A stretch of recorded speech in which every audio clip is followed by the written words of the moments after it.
أعوذ بالله من الشيطان الرجيم. بسم الله الرحمن الرحيم. ألهاكم التكاثر حتى زرتم المقابر كلا سوف تعلمون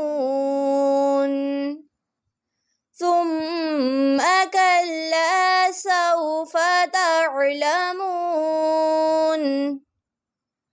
كلا لو تعلمون علم اليقين لترون الجحيم ثم لترونها عين اليقين ثم لتسألن يومئذ عن النعيم.